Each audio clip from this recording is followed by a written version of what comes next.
Hi, everyone. It is Dr. Nyree Clark, and I am joining Innovate Her in 3, 2, 1.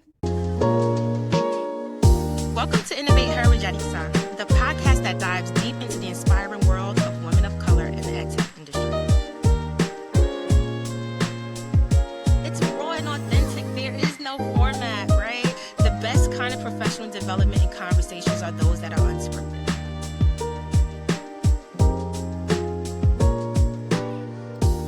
Welcome to Innovate Her with Yaritza, where the mic belongs to boundary breakers, system shakers, and brilliance makers, reshaping education on their own terms. I'm your host, Yaritza, and every episode is a tribute to the unstoppable women of color who are flipping the script in EdTech.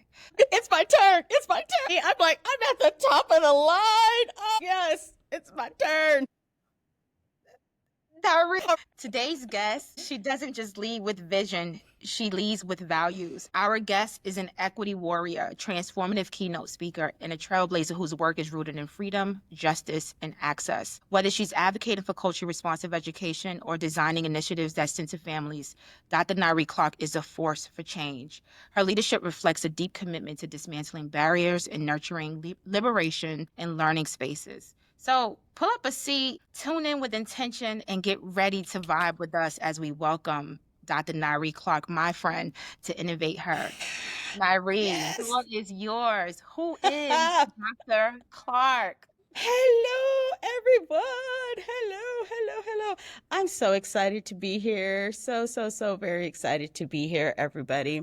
Woo, I'm telling you, when you get to about your 27th year in education, you be feeling some things, and I am feeling it all. I'm feeling it all about right now. I am When I think about my educational journey, I have that substitute teacher all deep down inside there, and that teacher, the EdTech CPS, and now the coordinator of equity and access, and all of those people surface at different times. As they are entering in and out of all the spaces as they interact with people. I can't wait for this conversation because I feel like you're going to feel all of them in this conversation right now.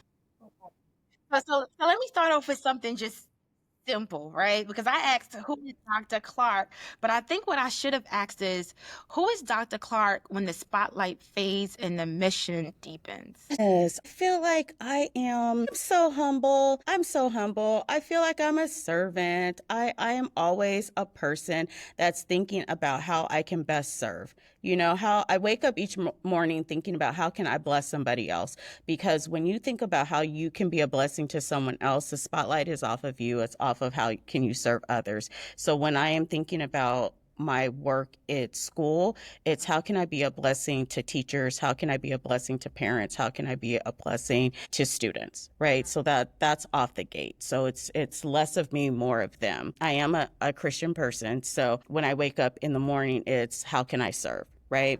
So I found when I was younger, it was how can I serve myself? So like, how can I meet my needs? How can I meet my needs? And it was in that transition of thinking about less of meeting my needs as I started to transition into when you think about how you can serve others, that's when I felt more peace and I felt more joy. And I wanted to chase that, more of that. And as an educator, when I started to have that shift of not chasing the standards, not chasing, and when I say the standards, not chasing the, I have to get my kids to the top of the test scores, but I really started to make sure my kids were okay first while they were getting there, and really tapping into making sure that my families were okay first as they were getting to all of that other stuff. That shift was transformational for me because I felt like I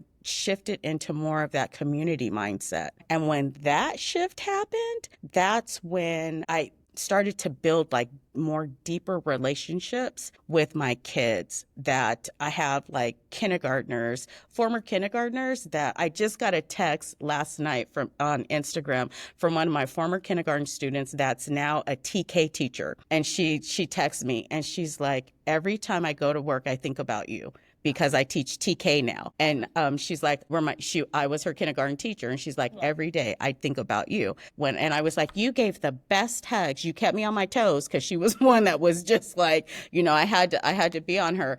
But it's those relationships. And it was her grade that was that transition for me, right? That I started to deepen the relationships and stop chasing those other things. So I feel like when I started to have more of that servant shift in myself, that's where that happened. So I feel like that's more of what I'm about. And even in PLNs, like, starting to create more of that professional learning network, when I started to not consume and wanting to connect with people to see like how they could serve me on a professional, like what can I get to help me professionally, but what can I get to support them and like mentor them, and how reciprocal could this be? Those relationships really became deeper, and just that serving aspect, I feel like that just was more well-rounding. So I feel like that's more of what I'm about. That's what you're about. You are a servant.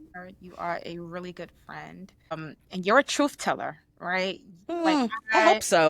You are. That's why we're friends, right? Because you're honest, and when there's a problem, you speak up. If there's equities, you're like, hey, someone needs to do something. And if nobody steps up, you're like, well, I'm going to do it, right? And so I really want to like go back to what it was like for you to be in a classroom in that transition. But I really want to stay on this topic as well in regards to legacy and action or leadership, right? So what is it that you believe leaders and policymakers should understand about building equity in schools, right? But it's not just a checkbox at all. At all. In a daily practice. You know what? I want to say, with the murder of George Floyd in 2020, that's what shook me. That was the shooketh part for me, because up to that point, I feel like for my own personal lived experience, I was raised with a grandmother. My grandmother was very complicit. So she was very just go to school, kind of do what they say and not rock the boat, So I took a lot, I absorbed a lot of microaggressions, did not even know what microaggressions were. But by the time that 2020 hit and I met people like you who were a very deep disruptor, when that happened, that's where I was like, okay, I have to do something. And that's where my doctorate came in. So the doctorate for me wasn't about the letters. It was about getting experience and expert knowledge that I could learn how to become an advocate and have expert knowledge that I can bring in to people to become a disruptor. Wow. Because that's what I thought. How can I create opportunities to build experiences for girls of color where they can have knowledge to help themselves in educational systems where if they don't have someone, like I didn't have someone that could help me support myself in the school system. No one teaches you. We don't necessarily teach our parents how to game the system. No one, they don't want the parents to know everything, right? So how can we really empower parents? How can we empower the students to know what they need to know so they can navigate in those systems to thrive in it when that system is oppressing who it wants to oppress? That is why I got that doctorate, especially for our girls of color. And so that's what I wanted to do. And that framework that I was able to create was especially helpful for that. And so being able to bring that framework back and teach the students, like, this is how you take care of yourself. The framework highlights the intersectionalities of how the girls can account for themselves. And then after they account for their intersectionalities, then it looks at the culturally responsive practices that, these are those practices. But then it also highlights critical race feminism so that you can see what is the system doing to you, and looking at those multi-layers of all of these different layers are what students, our girls of color, are interacting with when they are going to schools, all the schools that they go to in California, are in across the boards in all of the schools in our countries. This is what they're interacting with, right? It doesn't matter where you are, they're going to encounter these situations. So how can they be the most successful? This these skills will help them in those spaces. So how can we give these skills to these girls so that they can, whether they get it at home, they can get it at school through teachers that can give them, empower them in after school programs, through different clubs. That's what I did. I would run after school programs with these girls and start to teach them about intersectionality, start to give them culturally responsive practices, start to teach them about what microaggressions look like, what the policies that are happening to them, how can we disrupt those policies, how can they have, what's the language that they could use to disrupt what's happening to them at school, so that they would have the language to disrupt what's happening in the classrooms, so they're not getting in trouble, but they have like, I think that's a microaggression, or this is what's happening to me. So it just doesn't sound like you're being mean to me, and then they're having that back and forth with teachers. And it was so successful with the students that I was able to work with in that capacity. So how can I scale and grow that? That's where I'm at right now. Like, what does that look like, being able to scale that out within my district? What does that look like to share that? Like, do I share that out different conferences? Do I share that work? Am I going to write that up and, share that out? I haven't gotten that far yet, but that's the work. That's the work, to be able to scale that out and share that research so that we're helping more girls. I know I just said that equity is not about just checking a box, but saying, do I scale this? Do I present this as conferences? I was checking boxes. Yes. Right? Yes. As you were just speaking, I just kept saying, it sounds like she said in her mind, enough is enough. Right? I'm going to prepare these girls. I'm going to prepare these families. And I'm going to make sure that when they leave this environment and this community, they're equipped with the knowledge not only of themselves, but how to maneuver this crazy world that's currently on fire. Right? Absolutely. And sadly, and I'm going to use the word sadly, women of color, we've had to do this for centuries. We've had to find different pathways to not only coexist in these tumultuous environments, but to also try to figure out, how do we secure ourselves and how do we keep faith in whatever it is that our skill sets are. And that takes me back to just you as a woman of color, not only in tech, but in education. Is there like a revealing moment where you've had this like lived experience that either challenged or reshaped the status quo? So is there a time when you felt like your voice or your presence caused discomfort or a breakthrough, right? And I know you just mentioned your thesis and your doctorate, but I want you to dig a little bit deeper, even before the doctorate and before this journey. How your lived experiences serve as a lens for truth-telling or change-making, whether we're talking about specific systems that you felt like you had to dismantle, structures, or even biases that you felt like you just had to like stand up and say, this ain't right. Right. So beyond just the girls and the families, what is something that, or George Floyd's murder, is there something that you believe you had to really like share your voice and say, this isn't right. Right. And it either caused people to be really uncomfortable because now they're being pushed to think about their own biases, or is it a big breakthrough where somebody's acknowledging like, oh yeah, I messed up and my way of thinking definitely needs to be checked and I got some work to do. Like, I know for me, it's a lot of the work that I do centered on culturally responsive teaching, and a lot of the conversations that I have with educators who believe they understand what culturally responsive teaching is. And I know that I've caused a lot of people discomfort, but I'm okay with that, right? Because in order for you to acknowledge the importance of loving diversity, embracing diversity, you have to be uncomfortable with the fact that for so many years you believe we were all equal, and you believe that equity did exist in a system that was never really created for us or people of color to really be successful in, right? We could go way back, even before freedom schools, to know most of these school systems weren't built with us in mind.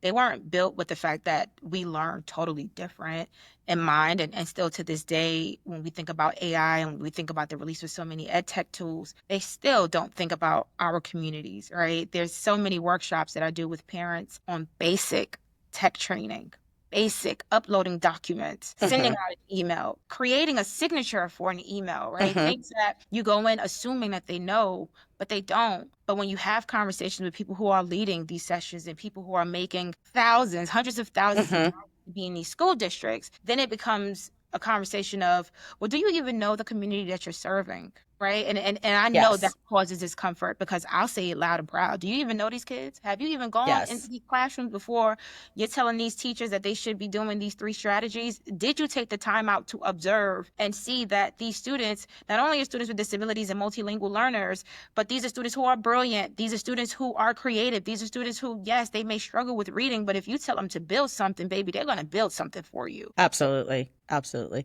So you know what? As you were processing that and sharing that, I'm thinking about definitely with our African American students. First of all, at the school district that I work in, there is about 5% African American students within our district, and we have a population of about 89% Hispanic students. So we typically get like, you're such a small population that we don't get a lot of space, a lot of voice. And so our students struggle and are challenged with not getting space to have their voice heard at ASB rallies. Black History Month, is not necessarily celebrated all the time as hard as or as strategic as other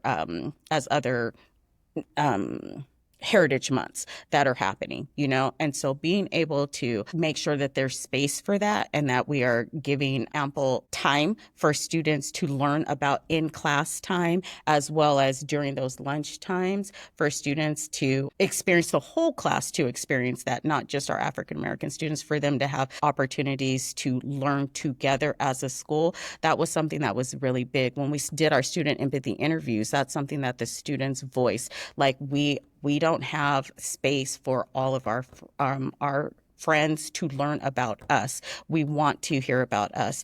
Representation within instructional materials, right? You talked about culturally responsive practices. Our district is just doing that district wide this year. I've been in this district 27 years. We're just doing it this year for all of our students. We have majority Brown students within our district, but this is the year that we are doing culturally responsive practices for all of our students, which is going to benefit all the students. It does. We're going to be able to really address students with disabilities, Black and Brown students, our foster youth students, needs responsive. It's going to be there, but this is the year that we're going to be able to address that. So when I think about our staff, I've been at a staff that I'm the only all the time, and being able to not know what microaggressions are, but actually managing those or experiencing that and not know what gaslighting was. I think you explained, like, girl, that's gaslighting. And I was like, what? Like, not understanding what that was, but having that done all the time, and now being able to articulate what that is and disrupt that and have a conversation about what this is, how that feels, and now what are we going to do about that? That, as an equity coordinator, those are the conversations we're having now. As even the other day, having a conversation with, this is what happened, and having an employee say, you know what, I just gaslit you. I'm sorry about that. This is what happened. This is what I will do. Apologize, and then make steps and move on from that was huge, to have that conversation. So we're at the beginning of having those uncomfortable conversations and then moving forward. But the disruption for me as a 27-year employee, I'm just at the disruption stage. Like, I have to, like, I'm disrupting, like, that is my whole thing. Like, I want to stop what's happening and have the conversations of, we can't do this anymore, and what does that look like? Right. And at a time when people are emailing to see where all the equity coordinators are and what they're doing and where they're moving, and it's like, okay, I'm going to keep doing the work until because the work still needs to be done. The work still needs to be done because people need to feel safe. I need to feel safe and valued and honored and respected. And we do that when we honor the people that we are working for. And that's, the students that we're working for. And you said it. You said it, right? And although you all are now, or your district is now implementing culture responsive, Mm-hmm. now is acknowledging that there are Mm-hmm. blind spots. I'm Mm-hmm. applauding that, right? Because there's so many Mm-hmm. districts across the United States who still don't want to acknowledge Mm-hmm. there's blind spots in Right. school when approaching equity and justice, Yes. especially for historically marginalized communities. There's so many Absolutely. school districts that are just thinking things are okay and banning Yep. books is okay and telling Yep. students that they cannot learn about their own cultures or history is okay when it's Yep. not. And so I still applaud your district, even though it's a little bit late, it's Yep. happening. And we're doing trainer of trainer models. And that's something that I push for. And I'm so excited. So we trained our own staff, and not only staff, but classified and certificated. So you talk about having classified staff that signed up to do this, to train certificated staff as well in culturally responsive practices. I'm like, absolutely, absolutely, because we need to build community about these practices. It's not just about teachers teaching this. And we're talking about, again, needs responsive. Let's start at the ground level of foundational. This is where we are with building those welcoming spaces, building rapport, like, the beginning foundational levels of what this looks like, building community. Let's start at that space. So I'm just so excited. I'm excited that this is where we are and that our staff is going to be able to see us. And so after those 2 days, like we're going to do the summer, the 2-day trainings, but after this, our staff is going to be able, like if you have questions, it's us that we go back to. It's not necessarily going to be those consultants that go away. It's going to be us that we get to come back to, and we get to I have a question about that. Oh, I can go back to that school or that employee, and it's us that will be able to continue to ground the work with. So that's exciting for me, because then equity lives with us. Like, it doesn't just live with me, it lives within us. And I think that's what people need. They really need to be able to see, and what equity means. It doesn't mean that someone isn't getting something. It means that someone is, we're experiencing a barrier, or when we see those barriers, how can we take that barrier away so we can make sure that everyone is getting exactly what they need to be successful? We want to see everyone be successful, and that might be something different for each person, but we want to see people be successful and to thrive. That's the bottom line. And our kids we're servicing children, so keeping them at the center. Like, if we are able to keep students at the center of what we're doing, who could be mad at that? Right? Who could be mad at that? I love the fact that you just broke down equity, right? Because I think Mm-hmm. like I remember years ago, that image that came up when it was like 4 kids and they were standing on the crates and there was a gate, Mm-hmm. and Mm-hmm. everyone just thought that was the best image. And I remember using that in some of my workshops as well. But the Mm-hmm. more you learn about equity, the more you learn about what does it really mean to service students, you begin to analyze the fact that it's barriers that keeps us apart from really moving Right. forward. Right. And for historically marginalized communities, those barriers look different in every single community. Some barriers may Absolutely. be, lack of resources to families, especially financial resources. Some might be Absolutely. resources in areas of literacy and math, where we know in historically marginalized communities, we're mostly below grade level in math and reading, right? Yes. I think after COVID, here in the United States, more than 100 million students are reading below grade level, right? And when I saw that statistic, I was like, I believe that number was the same before COVID. The only difference is people are now digging deeper to kind of like pinpoint reasons why. But I feel Mm-hmm. like literacy has always been an issue in America. And a Yes. lot of it is because we move forward and we leave a lot of people behind because of new advancements. And the only Yep. people that get access to those advancements are the wealthy, right? Those who Mm-hmm. have us, the people who have not, Mm-hmm. to have, and we are constantly being left behind. And by the time we catch up, there's something new. Right. And talking about that new, right? Mm-hmm. I want to really discuss the AI intersection with you. Mm-hmm.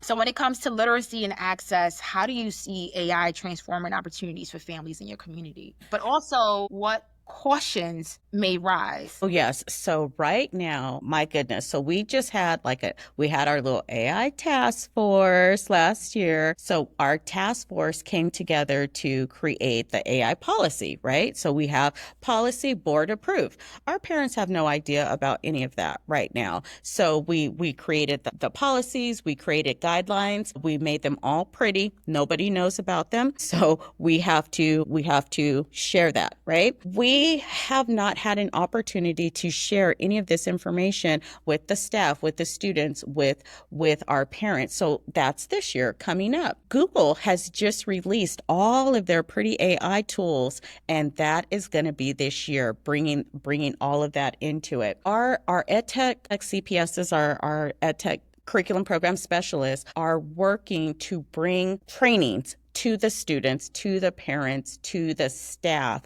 on what that looks like. And it has to be a conversation about how to use it, when to use it, what's the best way to use it, and then having conversations with our parents about what that looks like. Because right now we have very conservative parents, and right now they're thinking no AI at all. But our parents don't know. I also think our parents are unaware of what it is, so they feel like it's just bad. When we haven't had trainings with AI with our parents. We've had parent meetings where parents have just thrown things into the chat where they're just like, "Oh, I've heard about AI, it's all bad." But I don't think they understand that their kids are already using it. They're already using it.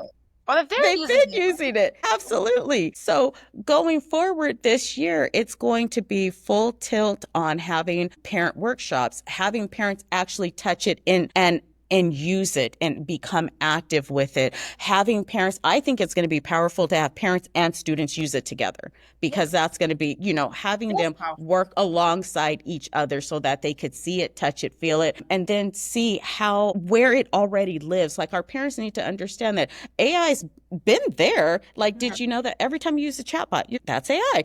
So like being aware of where it is, and just that training, being more aware of it. Those are going to be those conversations that we have to have and really be more active in.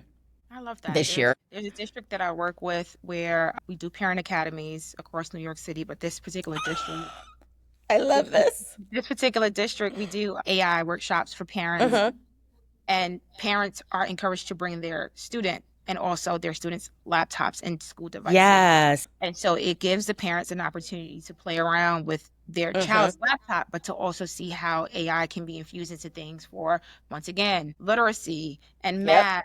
And then we ask them to prompt, right? So I do a session on prompt engineering, and I tell them that it's about critical thinking and thought-provoking questions, right? That's right. So I teach them the depth of knowledge wheel. Like, you would think that I'm gearing parents up to become teachers, but that's exactly what I want them to do. Absolutely. I want them to be able to feel confident enough to use this tool at home by themselves, especially my parents who are L's and who feel like, who hasn't translated this to the best of their knowledge, depending on my dialect. And so now I have to go an extra mile and, use AI to then translate again, like immersive reader. Exactly. So trying to provide these opportunities for parents and students to learn together. And soon, and I'll be the first to tell you, since technically this is going live next week, soon we're providing AI workshops for student athletes. So that's my next to be able to provide EdTech and AI workshops for student athletes across the United States, and then focusing on, what does that look like? How is this going towards career? What does that look like for a LinkedIn account for students, and how to provide that? And what are some trainings that students need, like Azure, fundamentals, so that by the time they hit high school or are graduating into college, they're very much aware of their own marketing. I love that so hard. I love that so hard because my son, that is a student athlete, was so resistant to AI. His mother is a tech person, and I was explaining to him, but sometimes they can't hear it from the parent. And it wasn't until he got into college that he had to hear from the professor that he embraced it. So if he were to hear it from in the high school level, how to increase that AI use, he would have been ready. And now he's doing it. In college, he had a English teacher that was using chatbots to help them write papers. I mean, phenomenal. So I think that is a missing link that's going to be phenomenal. Student athletes, absolutely. You're always right there. I love it. Thank you. Listen, I love it. That's fantastic. We're getting towards the end. So I have a game. Play a quick game. It's called Code and Culture Remix. So it's like a mashup of things that I think about when I think of Dr. Nyree Clark, right? So tech, Oh, equity, identity. okay. I'm going to give you 3 prompts. And for each Okay. prompt, you're going to share an insight or a story that connects to your work and your advocacy. Okay. So you can pause in between and think about it, and then you can answer. All right. Okay. Ready? All right. Prompt 1. Okay. You're building an AI-powered reading platform. Uh-huh. What must it reflect to truly honor the literacy journey of Black and Brown learners? It must be able to include images. It has to be able to include voice audio, and it has to be able to create possibly a book for production, maybe even a video. I love that. Also, what I would say is Mhm. it allows students to choose a location. So like the city or Yes. the suburbs, because that's what might make it even more culturally responsive. And also, dialect and language doesn't have Yes. proper English, right? Yes. Thank you. Yes, this would be phenomenal. I know, I love right? that. I We can love do it that. half. All right. Two Prompt heads are better 2. than one. Hello. Okay. Hello. Prompt 2. You're invited to keynote at a global summit. Okay. Instead of a traditional intro, your bio is read as spoken word. Mm. What line must be included to capture your mission? So think poetry, Ooh. think spoken word, think snaps. Girl, you're more What is it creative than I am. that you want someone to know about Dr. Nyree Clark? Mm. And you said it. You said it about your servant leadership. Gosh. I mean, do you need me to put the spoken word slow jam music? Oh, I need something. I know, like you need to. It's like the swish of her hips, the ride of her waves. When you see her smile, you know it's going. You know I'm it's going right almost up there. your day. Thank you. Right. People do love my smile. They do love my You have a beautiful smile. smile. You have a beautiful smile. All right, this third one. Okay. You know Sankofa, right? Say it again. Sankofa. So it Oh, is. Sankofa. Yes. Okay, so perfect. So I don't have to explain it to you. Okay. So you're designing a district equity framework. The logo is inspired by Sankofa, right? What pillar must anchor the work to ensure justice is more than aesthetics? Justice is more than aesthetics. Ooh, I feel like, gosh, I feel like it, justice is more, I feel like it needs to at least be like student voice. To me, that's just so strong. Like without student voice, that has to be there. So like I have a Sankofa tattoo, like literally right here. How did I Yeah. not see that? Yeah, I've had it since I was 22. And like the Sankofa pillars is about leadership and learning. It's Mm-hmm. about spiritual depth. It's about community. And the tattoo that I have is about taking what you've learned in the past to ignite the future, right? Mm-hmm. So in the past to guide your future. And I just think of always about legacy, but also just about community empowerment. I've always said mostly everything that I do is tied to New York, is tied to the kids in Brooklyn. Mm-hmm. Absolutely. My mission with ensuring that we have access to resources and people who understand the importance of bringing Yep. in resources to our communities, right? That's how I met you.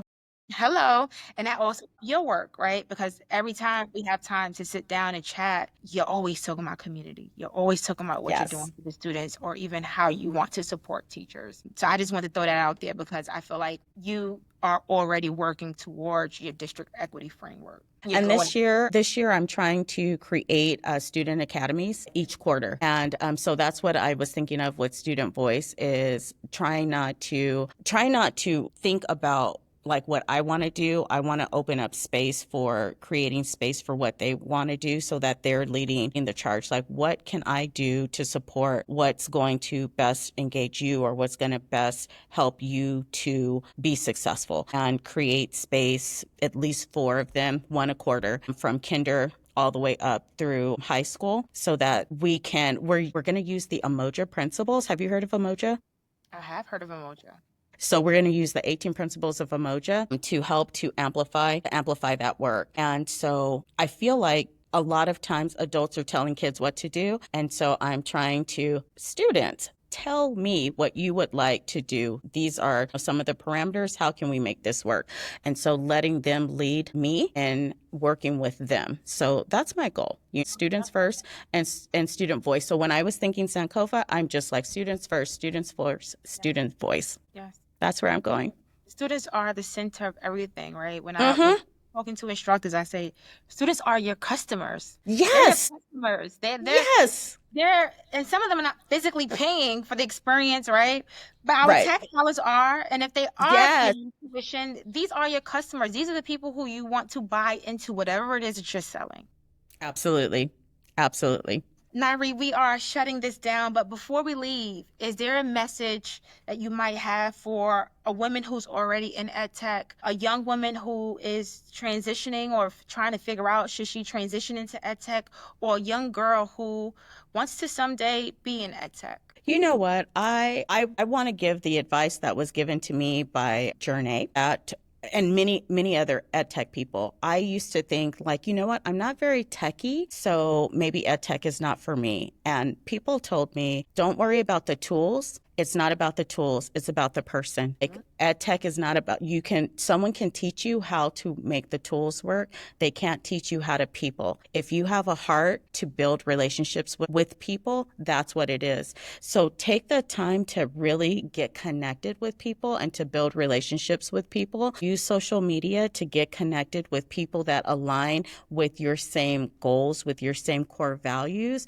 Follow those people and start to communicate with those people. So don't just follow them, really interact with them, respond to them. That's how I met Yaritza. And we became really good friends as you start to interact and talk with them and build your own professional learning networks. It's powerful, everyone. It's really powerful. You can make lasting relationships with people that you meet on the internet. And this woman right here is an example of that for me. I love her to the moon and back, and I met her online. Yes, online. Well, thank you for that message. Take it in, right? This discussion today was authentic. It was raw, but for those of you who are trying to implement things into your district, this is one of those resources where you're just going to have to keep playing it back every time you feel frustrated, every time you feel like people are not listening to what you want them to listen to. Remember, she said she was in this district for 27 years and they're now doing the work, right? But thank you all for joining us today. This is Dr. Nyree Clark, y'all. Oh, thank you so much. Thank you so much. Please reach out. I love to connect. Yes, and I'll put all of her information in the article as always. Yes. Bye, everyone.